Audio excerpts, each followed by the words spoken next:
सभी फूल वाले पौधों में सबसे अधिक भोजन की ज़रूरत पड़ती है गुड़हल को। गुड़हल एक ऐसा पौधा होता है, यह बहुत हार्डी प्लांट होता है, यह बहुत इजीली ग्रो भी हो जाता है, लेकिन इसको जल्दी जल्दी भोजन की भी ज़रूरत पड़ती है क्योंकि यह बहुत ज़्यादा कली और फूल बनाता रहता है। तो अगर आप गमले में पौधा लगाए हैं, ज़मीन में रहता है तो ज़मीन में अपना खोज लेता है अपना टॉनिक, लेकिन गमले में अगर हम पौधा लगाए रहते हैं तो उसको समय समय पे हर कुछ देने की ज़रूरत होती है, तभी हमको ज़मीन जैसा फूल मिलता रहता है। तो देखिए, मैं इसको समय समय पे सब कुछ देती रहती हूँ, आप लोगों से वीडियो भी शेयर करती हूँ। उन सभी टॉनिक में सबसे महत्वपूर्ण होता है इसको आयरन देना। आयरन और कैल्शियम जब तक गुड़हल को नहीं मिलेगा वह अच्छा खासा कली नहीं बनाएगा, और कली बनेगी तो टूट करके गिरेगी नहीं, वह फूल में जो है तब्दील हो जाएगा। तो आयरन इसको बहुत ही ज़रूरी होता है। हर महीने 2 महीने के अंतराल में, हमेशा नहीं देना रहता है, महीने 2 महीने में आप इसको बदल बदल कर कभी पोटेशियम दे दीजिए, कभी आयरन दे दीजिए, कभी मैग्नीशियम दे दीजिए, कभी कैल्शियम दे दीजिए। तो आप जब समय समय पे इसको देते रहते हैं तो एक दूसरे से मिल करके यह पौधा अच्छा खासा कली बनाता रहता है और फूल में तब्दील होता रहता है। कली भी टूट करके नहीं गिरती है, जैसा कि आप देख सकते हैं, एक भी कली हमारा कभी टूट के नहीं गिरता है। जितना पौधा कली बनाता है उतना वो फूल देता है। तो आज हम इसको आयरन देंगे, और समय पर आपके घर में वो सारी चीज़ें मौजूद होती हैं। तो हम रसायन और केमिकल का बिल्कुल भी यूज नहीं करते, घर की रिजेक्ट चीज़ें ही डालते हैं, जिसमें जो चीज़ मिलती रहती है मैं वो चीज़ों को समय समय पे देती रहती हूँ। और मैं आप लोगों से भी यही कहना चाहूँगी कि किसी भी चीज़ के छिलके को कभी आप मत फेंकिए। तो देखिए, आज हम इसको, यह घर की रिजेक्ट चीज़ें हैं, आप देख सकते हैं, यह देख के आप पहचान गए होंगे। हर समय सीजन में हर चीज़ मिलती रहती है, तो आप ज़रूर उसको इकट्ठा करके रखिए और अपने पौधे को दीजिए। तो इसको कितना देना है, कितने समय में देना है, और इसको साल में कितनी बार देना चाहिए, ये सारी बातें आज हम आपसे करेंगे, और इसका क्या बेनिफिट होता है, यह सभी बातें। चलिए वीडियो शुरू कर लेते हैं। हेलो फ्रेंड्स, स्वागत है आपका हमारे चैनल पे। तो देखिए, इस चीज़ को डालने से पहले सबसे पहले आपको इस बात का ध्यान रखना है कि मिट्टी गीली नहीं होनी चाहिए। मिट्टी अगर गीली रहेगी तब आप इसकी गुड़ाई नहीं कर पाएंगे। तो इस चीज़ को आप चाहें तो जब पौधा रिपार्ट करें या फिर गमले की मिट्टी बदलें तब भी डाल सकते हैं, लेकिन हमारे पास नहीं था, तो अब इसका सीजन है तो अब मैं इस चीज़ को डालूंगी। तो यह देखिए, यह है कच्चे आम का छिलका, आप देख सकते हैं, मैं आपको दिखा रही हूँ। कच्चे आम का छिलका है और उसकी कुसली है, जो अभी बहुत मोटा मोटा नहीं पड़ा है, जो आम में अंदर होता है, उसका कुसली और छिलका, ये दोनों बहुत ही इम्पॉर्टेंट होता है हमारे पौधों के लिए और हमारे शरीर के लिए भी होता है।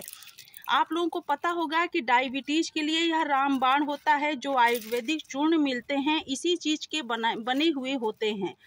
अक्सर करके आयुर्वेदिक चूर्ण में आम का गुठली, आम का छिलका होता है, यह बहुत कसैला होता है और इसमें आयरन प्रचुर मात्रा में पाया जाता है।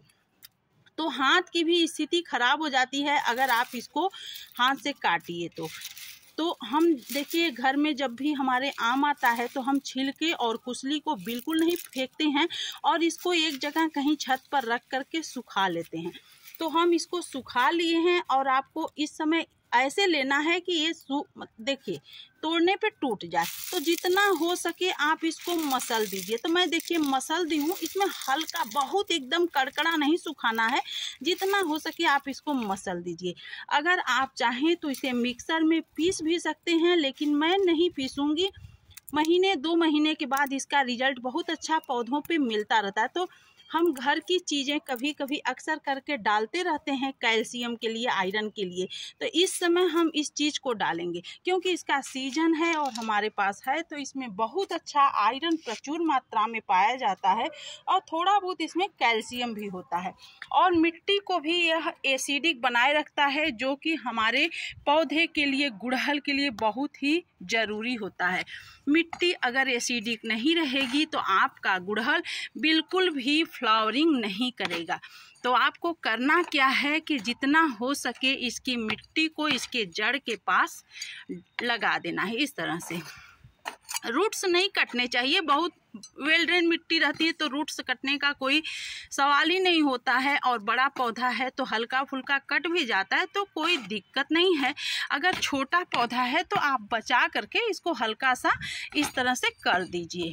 जड़ के पास अगर आप इसको कर देंगे, पहले सारी मिट्टी के गमले की सारी मिट्टी जड़ के पास इस तरह से आप कर दीजिए आराम से। हमारी मिट्टी इतनी वेल ड्रेन है कि हाथ से भी हो जाएगी, हमें ये औजार लगाने की भी ज़रूरत नहीं पड़ेगी, लेकिन हम लगा दे रहे हैं। देखिए कितनी वेल ड्रेन मिट्टी है, आप देख सकते हैं बिल्कुल ठंडी मिट्टी है और हल्की भी है।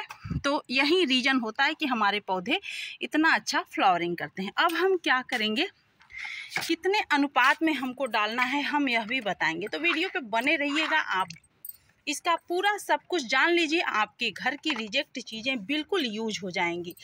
तो देखिए बड़ा पौधा है तो आप 4 मुट्ठी लीजिए, अगर छोटा पौधा है तो आप इतना ही डालिए, बस महज 1 मुट्ठी। लेकिन हमारा ये बड़ा पौधा है तो हम 4 मुट्ठी डालेंगे। तो इस तरह से हम इसको किनारे किनारे डाल देंगे। ये महीने 2 महीने के बाद ये जो है इसका बहुत अच्छा असर मिलेगा। तो यही रीज़न होता है कि हमारे पौधे दिन प्रतिदिन अच्छा प्रगति करते हैं, विकास करते हैं और ग्रोथ अच्छी होती जाती है। तो 1 मुट्ठी हम वहाँ डाल दिए, 1 मुट्ठी इधर डालेंगे। किनारे ही आपको डालना है, जड़ के पास नहीं डालना है, किनारे डालना है। इस तरह से चारों तरफ से मैं आपको पूरा दिखा दे रही हूँ। इस तरह से 1 मुट्ठी हम यहाँ डालेंगे और 1 मुट्ठी जो ये लास्ट वाला बचा है हम इस तरफ, यानी कि चारों तरफ इसको इस तरह से आपको डाल देना है। अब क्या करना है, इस तरह से इसको मिट्टी को फैला देना है।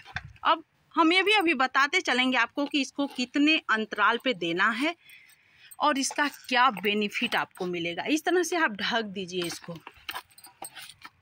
अच्छे से, बिल्कुल नहीं दिखना चाहिए। जितना हो सके आप हाथ से या किसी भी खुरपी वगैरह की सहायता से इसकी मिट्टी को जड़ के पास लगा दीजिए। रूट्स कटने नहीं चाहिए, इस बात का आपको ध्यान रखना है। और रूट्स अगर हल्का फुल्का बड़ा पौधा है कट भी जाता है तो कोई दिक्कत नहीं है। अब इसके बाद क्या करना है, इसमें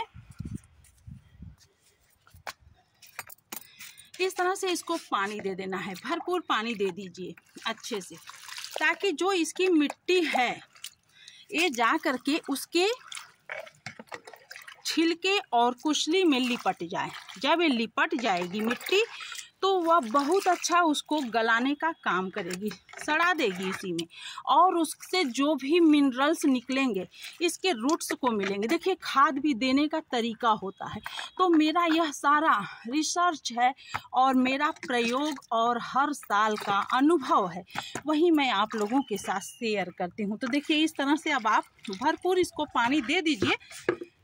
पानी निकल भी जाए तो कोई दिक्कत नहीं है, क्योंकि हम इस समय इसको टॉनिक नहीं दे रहे हैं, खाद दे रहे हैं। तो खाद के समय अगर पानी निकल भी जाएगा तो आपका खाद बाहर नहीं निकलेगा, सिर्फ पानी निकलेगा। अगर आप टॉनिक देते हो तो आप बिल्कुल भी ज़्यादा पानी मत दीजिए कि ड्रेनेज होल से पानी बाहर निकले। अब आपको मैं ये बताऊंगी कि इसको देना कितने समय में है। बस सिर्फ और सिर्फ पूरे साल में आपको 1 बार देना है। इस समय सिर्फ और सिर्फ जब इसका सीजन है, मान लीजिए अगर आप इस समय न दें तो आप उठा करके रख दें। अगर इस समय कोई आप आयरन डस्ट वगैरह दे चुके हो तो न दें, आयरन डस्ट या कोई और आयरन युक्त आहार इसको दिए हो तो बिल्कुल न दें।